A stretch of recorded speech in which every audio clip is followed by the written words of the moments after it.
Firstly, let me make this clear. I am not a vampire. That term is so overused, and I do not wish to be associated with it. I guess I'll start with how this habit began. See, I used to intern at a hospital. I aspired to be a surgeon, and quite often I'd be right there in the room with the professionals, watching them operate and learning the methods. I'm not sure where exactly I began to develop this lust, but I do know it began with the blood bags. I'd be intently paying attention to the surgeon's procedures, taking notes with my eyes fixated on their careful hands and precise incisions, the way the blood rose to the surface of their skin, pooling slightly before being cleaned away. I couldn't help but notice it. It gleamed under the surgical lamp, creating this brilliant sparkle that twinkled and danced.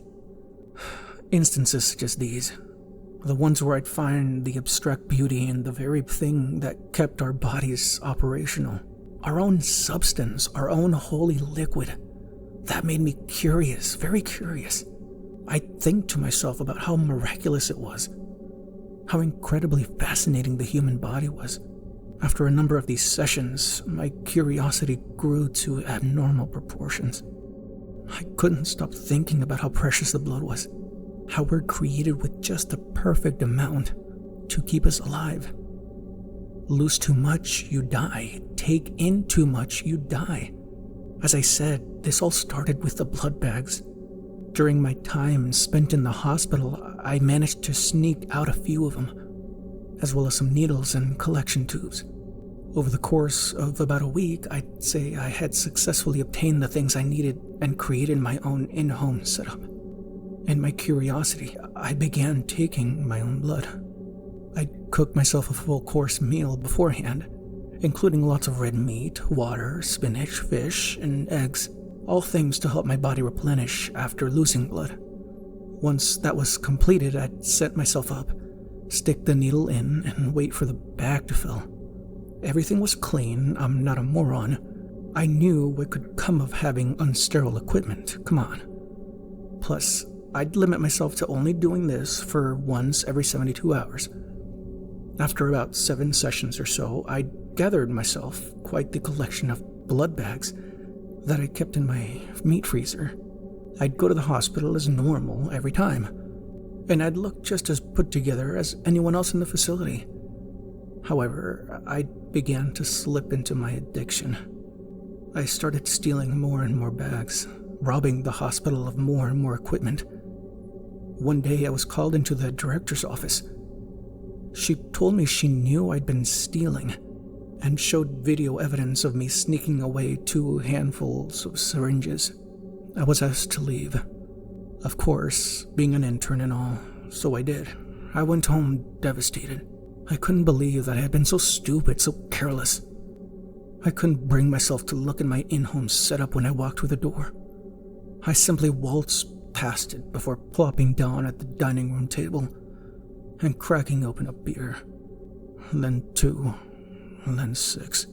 At my 8th beer, my judgment was incredibly clouded. I opened the meat freezer and began analyzing the collection I had built. Life's most precious liquid, huh? I thought to myself, cracking open another can.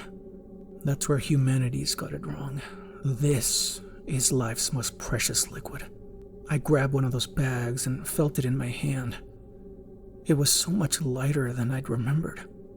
How about a toast? I asked aloud. To my blood. I stumbled to the microwave before popping the bag in for 45 seconds. I waited, swaying back and forth for the beep to come, ringing out from the machine. Once I did, I opened the microwave and the entire kitchen was flooded with a scent of copper. Hooray for science, am I right, fellas? I asked no one. Using a steak knife, I tore the plastic and poured the crimson liquid into a glass. Steam rose from the cup and the aroma punctured my nostrils. Hesitant at first, I took a small sip, then a gulp. Then before I knew it, I was chugging the stuff. My head cocked back 90 degrees as to get the last drop from the cup before I sat down gently on the counter. No nausea, no headaches, just stillness. My feet were planted firmly on the ground and my face was no longer burning hot and red. I felt whole. I woke up the next morning with no hangover nor lack of memory. I knew exactly what I'd done, and I wanted to do it more.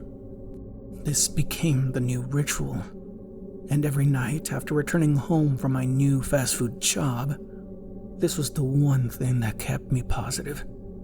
The one thing that made me feel normal and welcomed. Something that didn't belong to anyone but myself, and I took solace in it. I wouldn't say I seriously can't stop, but I will say it would be like a spike to the heart. This is the closest I've ever felt with myself, and the last thing I want to do is ruin that.